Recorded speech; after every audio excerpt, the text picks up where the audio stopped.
noite, pessoas aí do Brasil. E assim, a Síria, quando a gente fala do país Síria hoje, a gente está falando aí de uma região que é herdeira de uma longa tradição histórica, uma herdeira de uma... Eu não vou falar nem de tradição, mas de tradições históricas, né? Porque você tem aí um aglomerado de povos aglomerados de povos que ocuparam aquela região, né? Já na antiguidade, quando a gente o próprio Antigo Testamento, né, como fonte histórica, ele faz referência à região da Síria como uma região ocupada, né, primeiramente pelos assírios, né? Muito provavelmente pelos assírios, né, e por outros povos ali tributários da comunidade próxima dos cananeus e também dos moabitas. E a gente tem que lembrar que Damasco até hoje é a cidade mais antiga ocupada, né, com ocupação humana mais antiga. E sem a Síria e sem o Império Assírio, a gente não teria o cristianismo hoje. Se não fosse a travessia para Damasco, a estrada de Damasco, Paulo não teria passado toda essa ideologia que é o cristianismo hoje. Inclusive, é um dos seios, né, da cristandade paleocristã, e depois também é um dos locais mais importantes do Império Bizantino, né, até a tomada dos árabes em meados do século VII e VIII, né.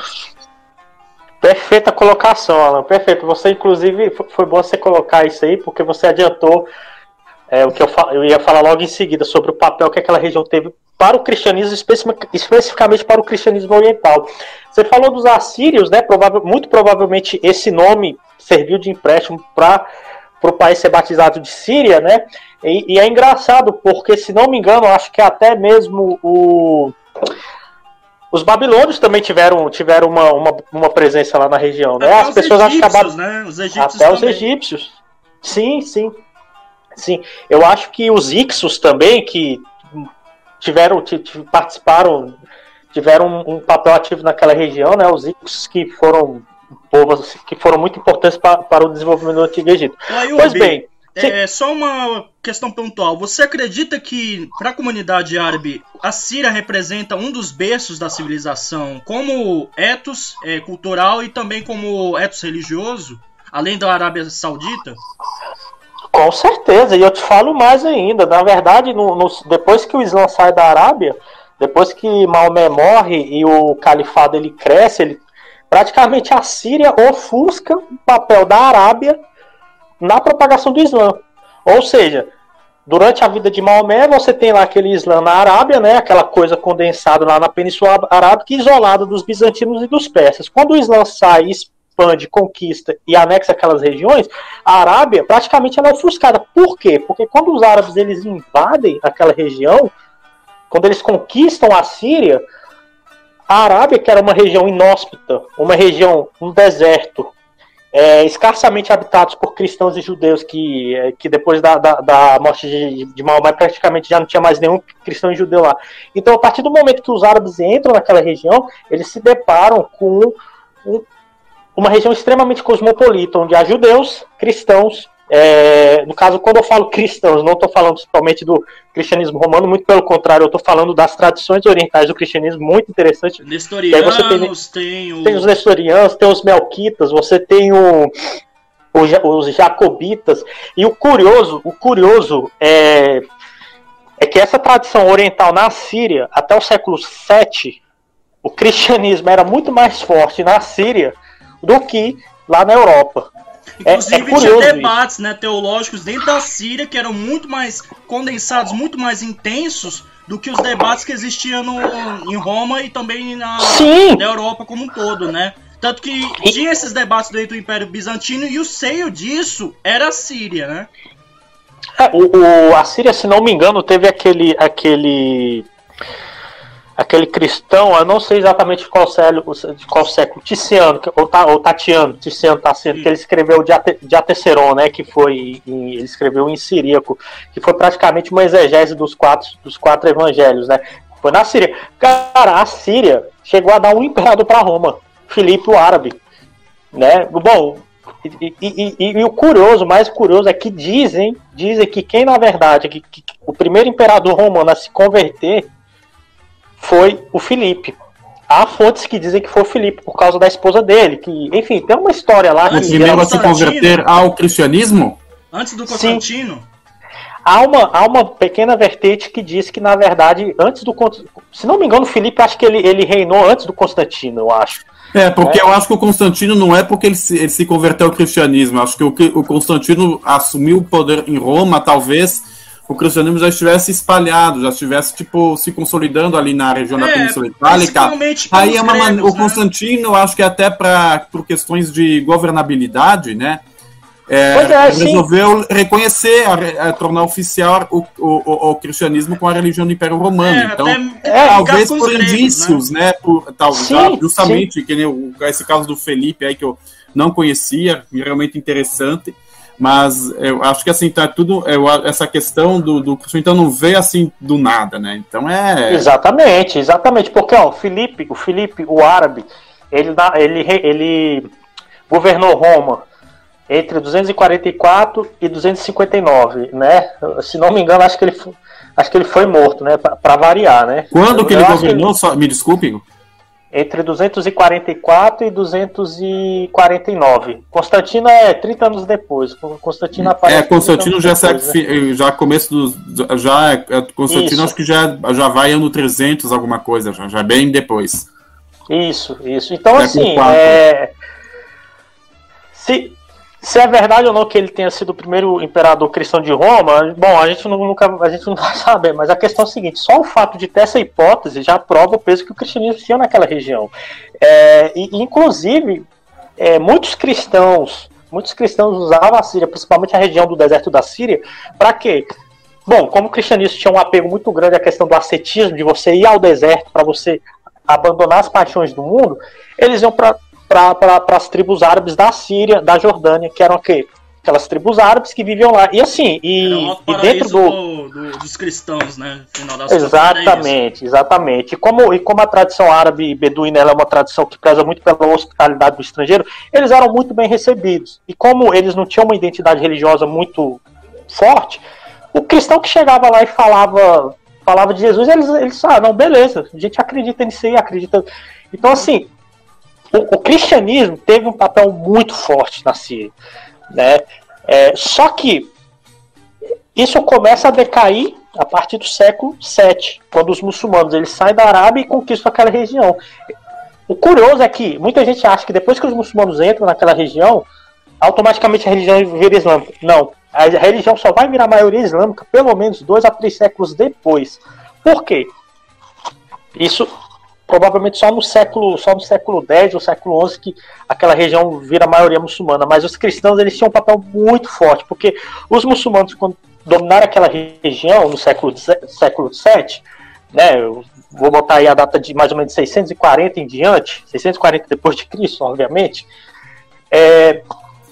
os muçulmanos eles não tinham uma prática de lidar com questões de Estado, então eles precisavam do quê? Do know-how dos cristãos sírios. Então, parte dessa cristandade síria ajudou os muçulmanos a administrar aquele território do califado. E aí você tem o primeiro grande califado muçulmano, que é o califado Omíada, né? Que é de fato quando a questão da legitimidade do poder islâmico passa a ser de maneira consanguínea, né? De um cara lá que tinha um parentesco com a tribo do profeta chamado Umawi, aí virou o califado Omíada. E a Síria foi o centro político, administrativo e militar desse califado Omíada. A Arábia, que era o berço do Islã, estava lá ofuscada.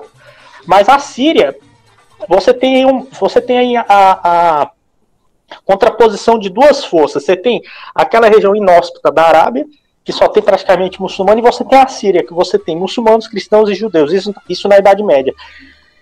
E Damasco, que como o Alan muito bem lembrou aí, a cidade mais antiga do mundo, né, em termos de existência, né, Damasco, ela passou a ser o centro político e cultural dos muçulmanos.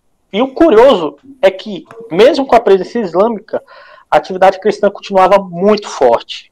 Porque aqueles cristãos orientais, nestorianos, jacobitas, em menor medida na Síria, os coptas, eles praticamente estavam órfãos de Roma. Roma declarou que eles eram heréticos. Então eles estavam meio que sozinhos lá, lutando contra tudo e contra todos. Contra as acusações de heresia de Roma e contra as pressões dos muçulmanos, que agora estavam dominando tudo.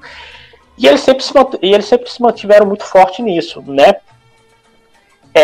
Agora, o curioso é que, mesmo com a pressão islâmica, os cristãos ainda tinham um poder muito forte. Tem um personagem cristão que é muito bem reverenciado acho que até pela Igreja Católica, o João Damasceno. João Damasceno é tido aí como um grande intelectual cristão do século, se não me engano, do século IX, do século VIII, não sei exatamente a data. E o João Damasceno escreveu uma apologética, dizem que ela foi a primeira apologética cristã contra os muçulmanos.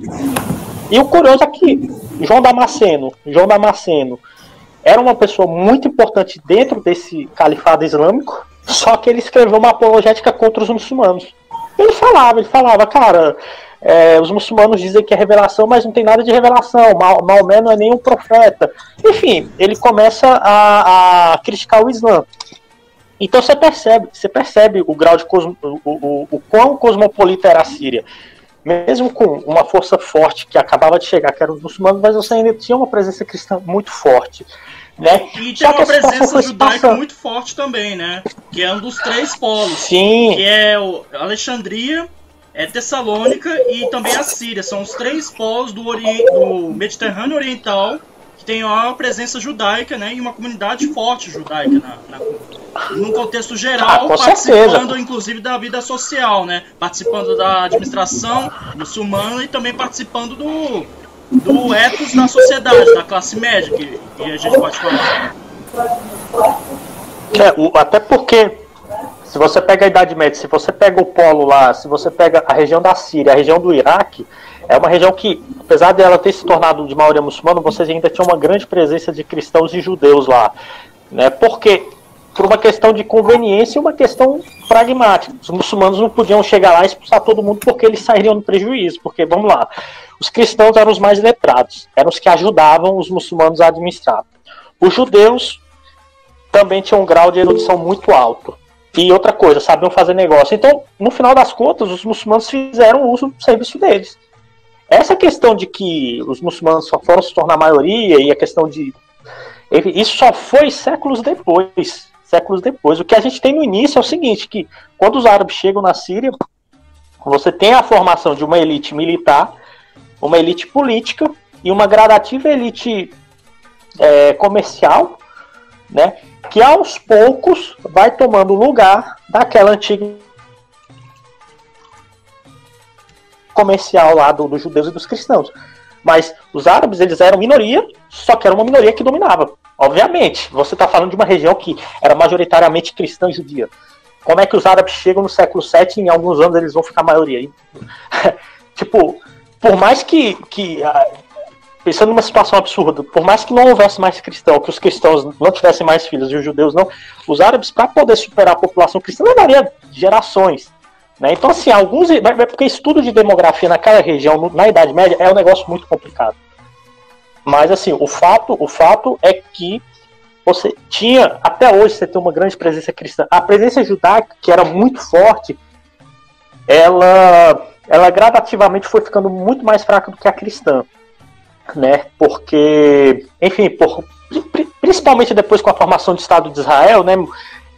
Grandes polos do judaísmo no mundo árabe desapareceram, né, por uma questão de, digamos assim, de revanchismo dos países árabes por conta da formação do Estado de Israel, né. Mas é outra história, né. Voltando aqui para o nosso ponto. A Síria, então, gente, ela sempre foi um ponto uma região uma região muito cosmopolita. Ela é uma região de trânsito. Ela é o primeiro ponto. É um dos primeiros pontos da Rota da Seda vindo da Europa para a Ásia. E um dos últimos pontos da Rota da Seda na Ásia, porque da Síria você vai para a Ásia Menor e da Ásia Menor você vai para... Você sobe para os Balcãs ou então você pega o navio e vai para o Mediterrâneo Oriental. Então assim, a Síria é uma região de trânsito.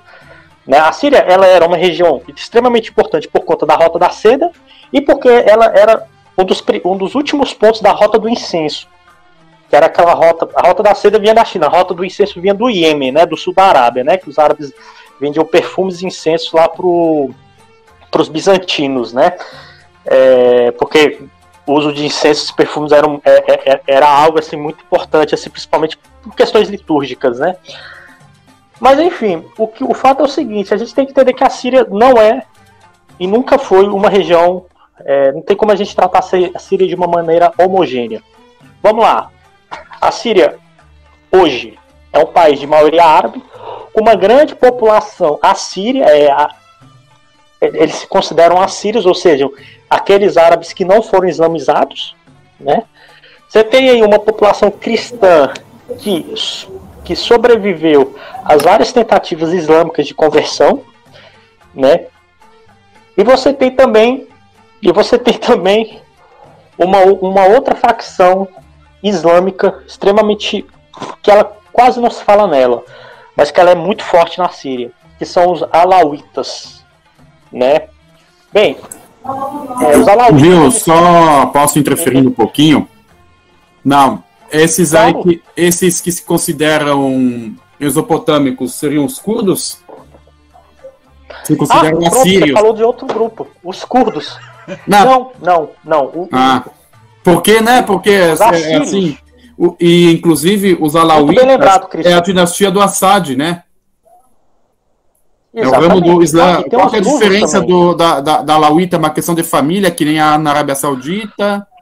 Ou Não, é uma questão teológica extremamente grave, porque os alauítas acreditam em coisas que o sunismo não acredita. Os alauítas, para você ter ideia, eles acreditam numa espécie de trindade, mas não é a trindade cristã, de Pai, Filho e Espírito Santo. É uma outra trindade que é uma trindade profética, que, se não me engano, ela incorpora 3 profetas, um do Antigo Testamento, acho que Maomé e Ali, o sobrinho de Maomé, não sei exatamente. E outra coisa, os alauítas, eles acreditam, se não me engano, até mesmo na questão de de reencarnação. Então, assim, assim, eles se consideram muçulmanos?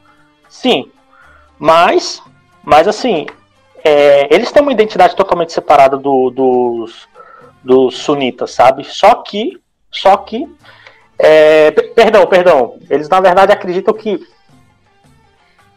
as pessoas são elas se originam a partir de estrelas e luzes divinas. É muito parecido com aquela ideia que também foi desenvolvida na Síria do Mani, do profeta Mani. Vocês lembram que até foi condenado à morte pelo imperador Sassânida Sapor, que ele dizia que a natureza era formada por matéria, por energia. Então assim, o alauísmo, essa religião que existe na Síria, que é forte, eles seguem o Alcorão, só que eles têm elementos de outras religiões muito bem embasados. Bom, a questão do maniqueísmo, a questão do renascimento, de que as pessoas, ou reencarnação, né, eles, assim como os drusos, eles também acreditam na reencarnação. Ou seja, você vê que é uma religião que tem elementos de vários Então os alauítas, será que eles acreditam em Messias? Alguém que irá salvar? Eu acho que eles acreditam, acho que na volta de um Messias, alguma coisa assim. Eu não sei exatamente, acho que até no futuro eu poderia até falar. Os drusos são católicos, né? Cristãos, desculpa. Os drusos, na verdade, eles...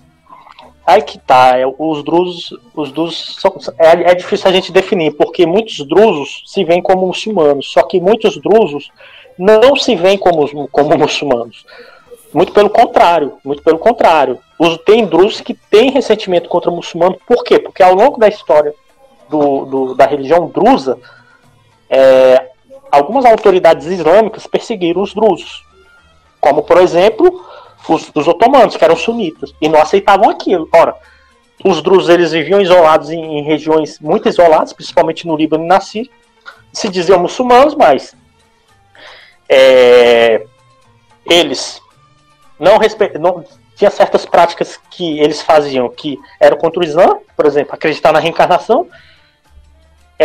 Eles não proibiam certas coisas que o Islã tradicional proíbe. Então, como é que ele pode se considerar? Então, assim, e sem contar que essas religiões, gente, elas acabam mostrando como é a região. Porque se você tem uma região que tem religiões que misturam várias outras religiões, é sinal de que aquela região é uma região muito rica religiosamente, concorda comigo?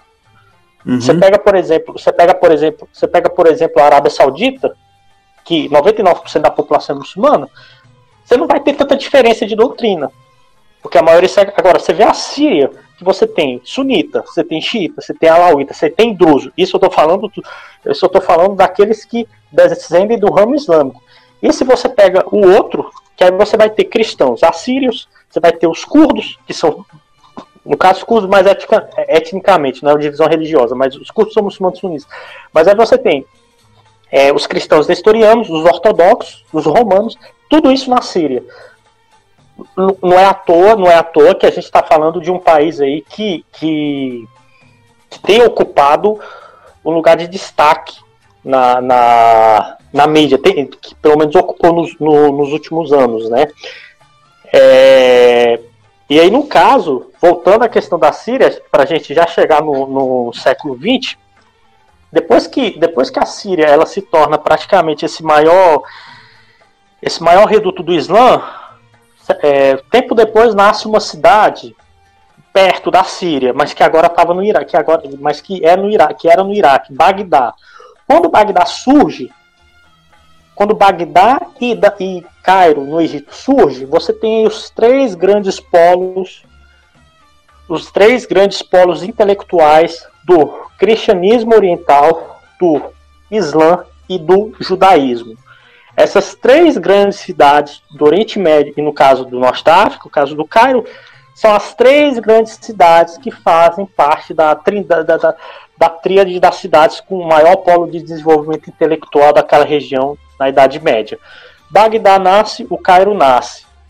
Gradativamente a Síria vai perdendo seu poder enquanto difusora de conhecimento. Só que mesmo assim a Síria ela continua muito forte por causa desse alto grau de encontros culturais. Ayub, só uma no dúvida. Século XVI, uma dúvida pontual. Sim.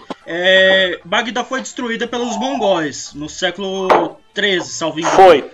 Quando houve essa destruição de Bagdá na invasão mongol, volta a ter polo mais forte na Síria, em Damasco, na questão do islamismo, até a reconstrução da cidade ou não?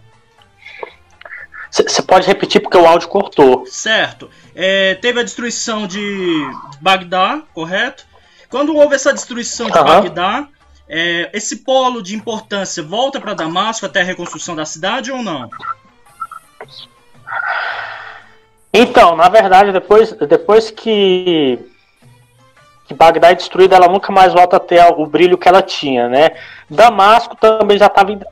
Em termos políticos, Damasco já não estava mais... Já tinha perdido seu papel. A questão é que depois que cai Bagdá, o principal polo islâmico, tanto no aspecto militar quanto político, passa a ser o quê? O Cairo. Cronologicamente, talvez muitos historiadores até discordem de mim, mas cronologicamente, o primeiro grande polo do Islã, polo no caso de desenvolvimento tanto social, não falo na questão espiritual. Espiritual sempre vai ser Meca, Medina e Jerusalém, que são as três cidades santas, mas eu estou falando em aspectos materiais. Os três grandes polos do Islã, polos urbanos, Damasco, Bagdá e Cairo. No Cairo, você tem por conta dos mamelucos. Uhum. Os mamelucos que derrotam os mongóis e os mamelucos que praticamente fecham o caixão dos cruzados. Acho que na batalha de Acre, eu acho, se eu não me engano. Do Saladino, né? Enfim. Saladino contra o Ricardo Coração de Leão. Não, aliás, essa aí foi a batalha de Retin, né? Que foi praticamente. Mas aí depois os cruzados voltam, né? Saladino morre, tem aquela divisão do. Aí depois que os Ayúbidas caem, surgem os mamelucos. Pronto, Saladino. Saladino tem o Cairo como a ponta de lança para poder recuperar Jerusalém.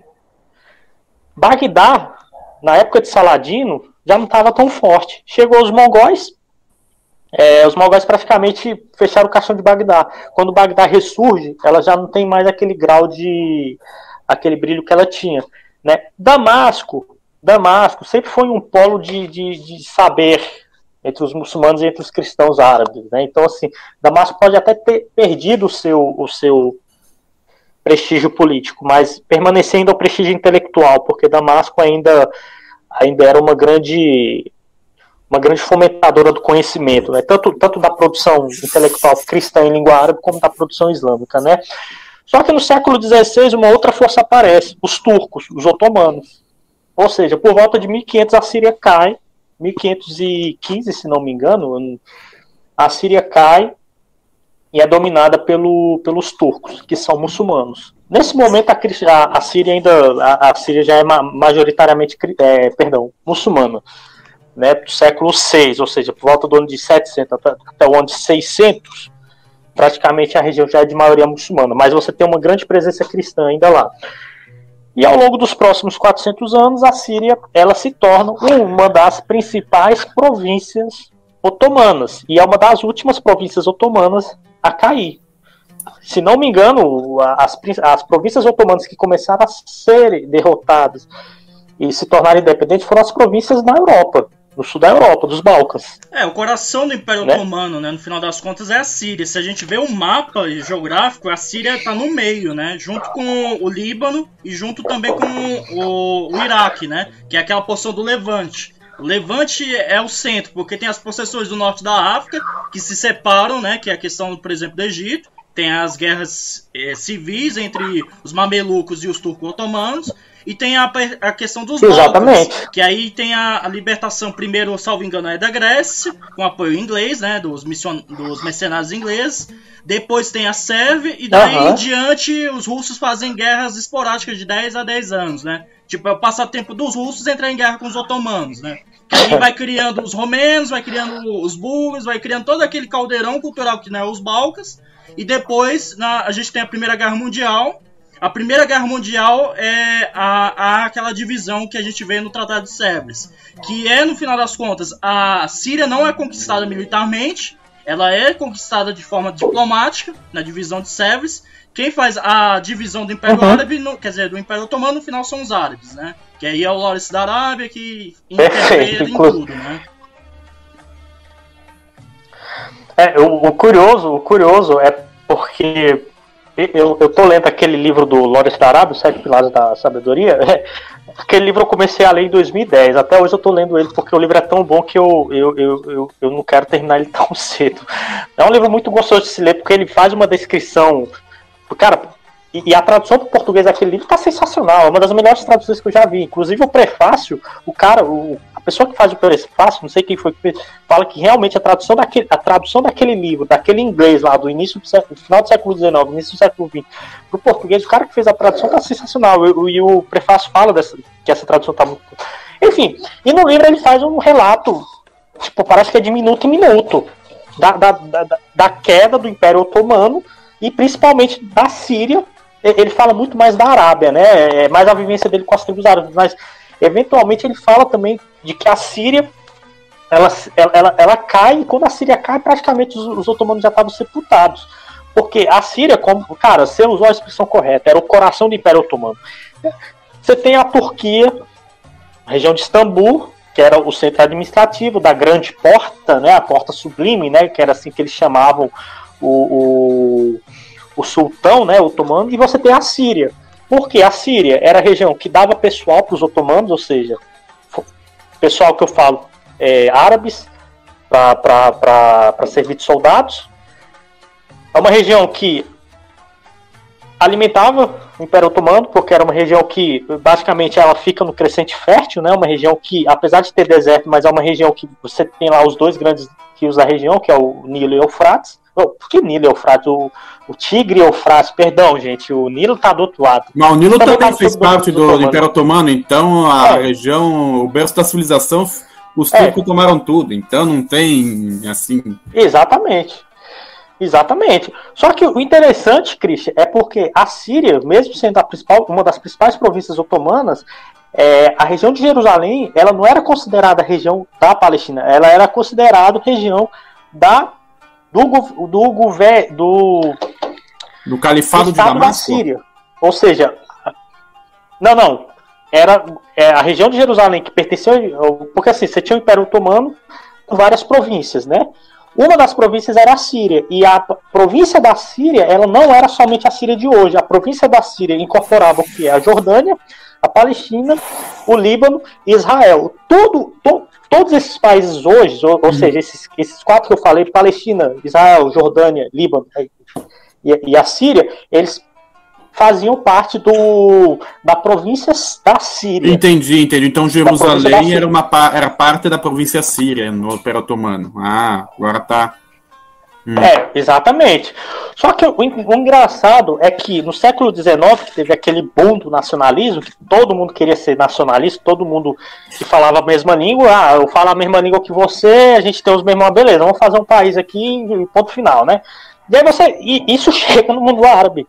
E aí você tem a formação, você tem uma espécie de proto-nacionalismo árabe e um proto-nacionalismo sírio. E aí você vai ter um proto-nacionalismo egípcio, você vai ter um proto-nacionalismo marroquino. Ou seja, esses ideais europeus de nacionalismo chegaram ao mundo árabe. E as primeiras regiões a abraçar essas ideias europeias de nacionalismo foram justamente as regiões que tinham mais contato com o Ocidente, Síria e Egito. Novamente, a Síria ela sempre foi um lugar de grande importância para a intelectualidade árabe e muçulmana. Se lá no século VII a Síria ela foi um lugar onde você tinha uma classe de intelectuais muçulmanos, cristãos e judeus que debatiam, que, enfim, no século XIX e no século XX você vai ter essa região como receptáculo, um receptáculo dessas ideias nacionalistas. E a Síria começa ter aí o que a gente conhece como nacionalismo árabe, né? Se a gente for fazer um histórico do nacionalismo árabe, podemos dizer que o berço do nacionalismo árabe foi na Síria, né? E novamente por esse grau da Síria ser tão aberta a esse mundo de ideias, né?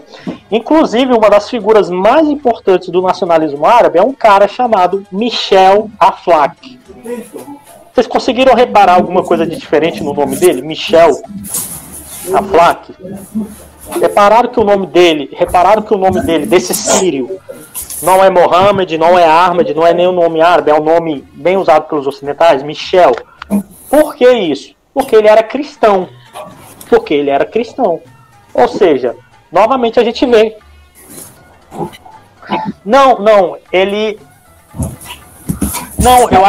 Eu acho que essa questão deles usarem muito Michel é por conta da influência francesa. Mas ele não tinha ascendência francesa, não. É porque as ideias de vanguarda na Europa, elas atraíam muito mais cristãos árabes do que muçulmanos árabes. Por quê? Porque o muçulmano praticamente ele tinha já aquela ideia formada de que não seria necessário ele ter um nacionalismo secular, porque a religião dele, no caso o Islã, já daria base para a criação de um Estado com uma religião, que no caso seria o califado, seria o sultanato, né? Já os cristãos árabes, eles eram muito mais, digamos assim, muito mais abertos a receber essas ideias do Ocidente, né? Porque, desculpa, a tradição árabe cristã, ela tinha um viés muito mais secular do que a islâmica, né? Aí eu ouvi uma dúvida pontual aqui, rapidinho. Século XIX, você falou que a Síria tinha possessões na Palestina, tinha possessões no Líbano e tinha também possessões na Jordânia, certo? Elas eram todas uma certa província, né? Veja bem, não existia Síria como país, como Estado-nação. Mas como província. Existia uma província. Sim. Se não me engano, eu tenho... A região da Síria no Império Otomano ela era muito maior do que a gente conhece hoje. Sim. Né? Em meados de 1799, 1798, tem a expedição napoleônica, que sobe do Egito e vai para a Palestina. E, inclusive vai para a cidade de Acre, né? do Acre. Essa expedição do Napoleão interfere em alguma coisa na província da Síria ou é uma coisa esporádica? Não, porque o Napoleão ele é rechaçado. Um cara chamado, um general militar chamado Ahmed Jazar, inclusive eu vi a muralha que ele construiu em Acre. Eu fui em 2007, eu visitei Acre, meu pai, que Deus o tenha, e minha irmã. E lá, a muralha que ele fez era uma muralha extremamente intransponível. Por quê? Você tinha um mar Mediterrâneo. Logo após o mar, você tinha muralhas que passavam de 10 metros de altura. E o Napoleão ele foi rechaçado. Se não me engano... É uma das maiores derrotas do Napoleão, inclusive, né? Antes dele virar cônsul, é a maior derrota dele, inclusive. Exatamente. E outra coisa, inclusive o nome, esse Ahmed Jazar... a alcunha Jazar não é à toa. Jazar em árabe quer dizer açougueiro. Bom, usem a imaginação de vocês o porquê de chamá-lo de açougueiro, né? Enfim, e ele barrou Napoleão. Então, assim, a tentativa de Napoleão de entrar na Síria foi frustrada. Ele conseguia, né, no Egito, mas aí depois ele resolveu recuar, né? Mas, assim, a Síria, ela eu poderia ficar falando aqui muitas horas sobre a Síria, porque a Síria, inclusive, o que a gente conhece hoje como,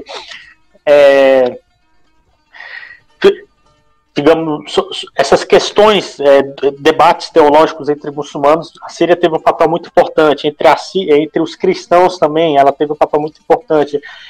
E no século XIX, você tem essa entrada dessas ideias nacionalistas. Ayub, você tinha citado essa parte, aproveitando que você está citando essa parte do nacionalismo, você tinha falado que essa ideia que a Síria era uma província, que não existia essa conversa de país, de nação. Você falou que esse nacionalismo começou a vir no século XIX, durante o domínio do Império Otomano. A minha dúvida é como o Império Otomano agia em relação a essa questão. Ele reprimia, ele dava liberdade para esses diálogos existirem. O que o Império Otomano fazia nesse sentido? Então, o Império Otomano, o Alan melhor do que eu, sabe que o Otomano já tinha sofrido várias perdas na Europa, né? Ou seja, aqueles povos europeus que não tinham nada a ver com os turcos. Pô, você teve a independência da Grécia em 1820 e alguma coisa. Depois você tem... eu acho que a última província, se não me engano, a cair dos otomanos na Europa é a Bulgária, na Primeira Guerra Mundial. Mas, em relação aos árabes, os otomanos meio que estavam confortáveis. Por quê? A Bulgária já era independente. A Bulgária já era independente. Em 1902 já tem a Guerra dos Balcãs e ela era independente. Já tinha acho que não é a Bósnia, o último reduto, o último reduto otomano a cair na Europa? Porque vai para a Áustria. Depois da guerra dos Balcãs, lá era um mandato que estava verdade. Eu acho que é a Bósnia mesmo. Enfim, só um adendo. É o seguinte, só já aumentando esse parênteses aqui em casa eu achei uns livros em francês chamado Le Monde Arabe, que é de um autor chamado René Calisque. O Rodson? Não, René Calisque é o nome do autor, né? É um livro francês que aí conta a história mais do Império Otomano, a seção em queda do Império Otomano. E depois fala do nacionalismo árabe, vai falar do Nasser, vai falar dos desenvolvimentistas, né, daqueles que queriam criar a identidade árabe, né, no século XX, o panarabismo. Eu vou passar no chat o título, tá? De toda forma, eu quero... A questão do Hugo é bem pertinente, a gente tem que falar sobre essa questão dos otomanos. Há uma repressão, então, aos sírios, né? Sim. Então, não tem tanta no início. Por quê? Porque, na verdade, apesar dessas ideias de vanguarda chegarem à Síria, isso não gerava tanta preocupação entre os otomanos. A preocupação maior dos otomanos era realmente em relação à Europa. Por quê? Porque os otomanos estavam... eles já tinham a noção de que eles eram o gigante velho da Europa, de que todas as demais potências estavam ultrapassando ele. A derrota na Guerra da Crimeia praticamente foi uma maneira de mostrar que, velho, vocês não mandam mais aqui no Mar Negro, né? Então, assim, na verdade, a preocupação dos otomanos passa a ser só no início do século XX. Por quê? como se não bastasse aquelas ideias nacionalistas entrarem nos sírios, havia também um elemento político que fortalecia isso. Porque no século XIX, os sírios até poderiam ler essas ideias nacionalistas. Só que não tinham aquela força para empurrá-lo para derrubar os otomanos. Só que no século XX, os ingleses e os franceses aparecem. Então, como se não bastassem os sírios, os árabes, eles já tinham a teoria do movimento nacionalista, né, de como fazer o nacionalismo, mas agora eles tinham uma força política por trás, que era o quê? As duas maiores potências do momento. E a brincadeira da Primeira Guerra Mundial, né, que é tomar Constantinopla, que era o sonho dos russos, que é o sonho de fazer uma federalização do Estreito de Bósforo, né? Exatamente. E que, inclusive, graças aos bolcheviques que isso não aconteceu, né? Porque praticamente a Rússia estava um pouco se lixando. Assim, se continuasse, muita gente acredita que se o czar continuasse, provavelmente essa seria a ambição dele. Provavelmente a Inglaterra e a França não teriam capacidade de barrar as aspirações russas, né?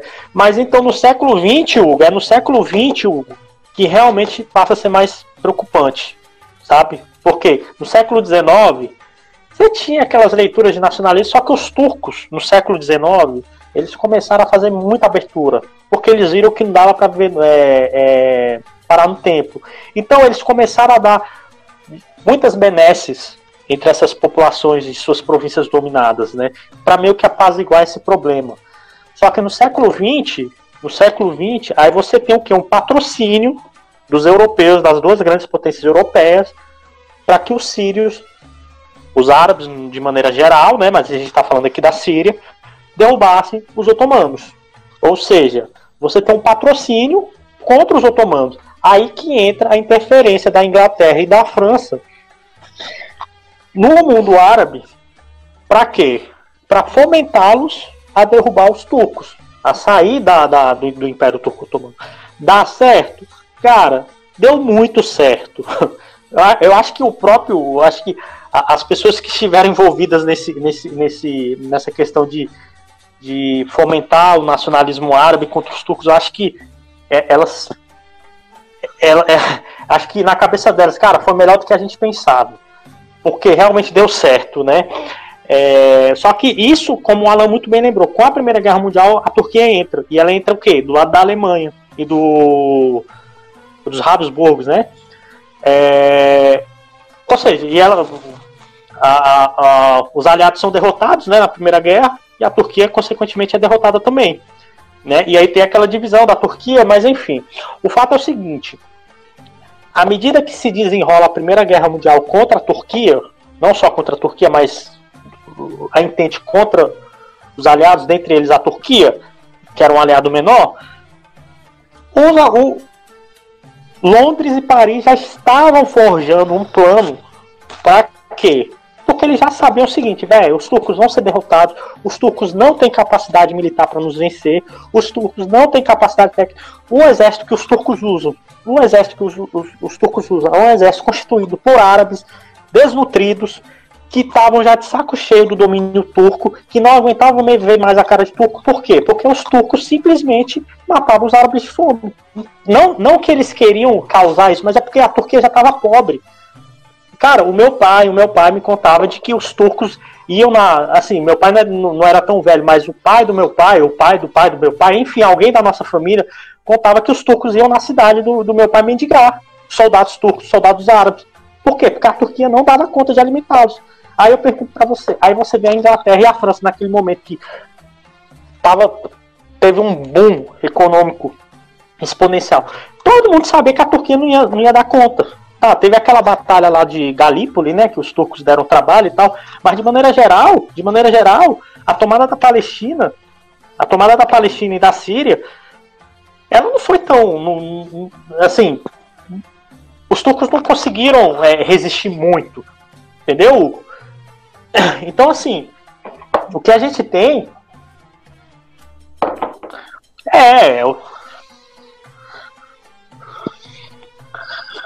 exatamente, é um cachorro morto.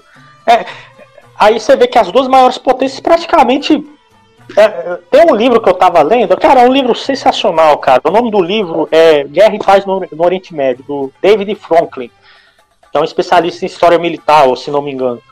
Cara, é um livro, é um calhamaço de 900 páginas, mas eu vou te falar, o cara, ele fala dos finalmente do Império Otomano. O cara, praticamente, ele fez meio que um pré-obituário do Império Otomano. E ele fala da situação da Síria. Ele fala, por exemplo, que o Império Otomano, até o início do século XX, não tinha ferrovia. Então, assim, tinha pouquíssimas ferrovias. Já a Europa já estava toda interligada. Então, assim, isso mostra o quão defasada estava a Síria sobre os otomanos. É interessante, não porque os otomanos... a questão da ferrovia é o que ajuda os movimentos nacionalistas de acabarem fragmentando o Império Otomano, que é a partir da ferrovia que vai os árabes e conquistam os territórios, né? Sim. Sem contar que o Lawrence da Arábia, ele que inaugurou esse negócio de explodir trem, de explodir essa questão de sabotagem aí, ele tem uma parte do livro dele que ele conta lá que ele colocou várias bombas ao longo dos trilhos do... Porque tinha a ferrovia que ligava Meca a Istambul, né? Uma das poucas ferrovias otomanas, né? Acho que construída sob capital alemão, né? E assim, mas o interior do Império Otomano era uma terra de ninguém. O interior não se comunicava. Aí você pega um império que tinha não sei exatamente a dimensão territorial do Império Otomano à Primeira Guerra Mundial, mas mesmo assim era grande.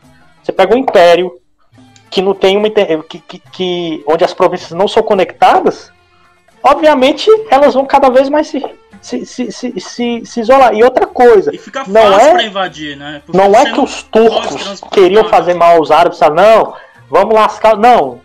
Na verdade, os turcos fizeram mal para eles, para os árabes, para todo mundo no final. Até para eles fizeram mal. Por quê? Porque eles não acompanharam o grau de desenvolvimento da Europa. Ora essa.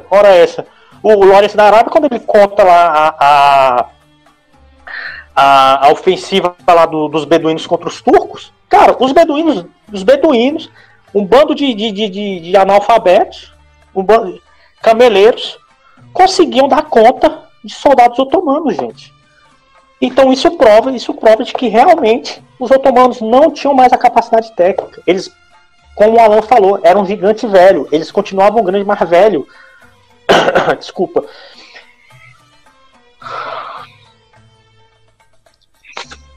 Tá. Então assim, para fechar essa primeira parte, a questão é o seguinte: as ideias nacionalistas europeias começaram a brotar na Síria principalmente com a ajuda dos europeus, que não só viram a fraqueza do Império Otomano, mas também começaram a soprar na cabeça dos intelectuais sírios a necessidade de se tornar um país árabe, longe da Turquia.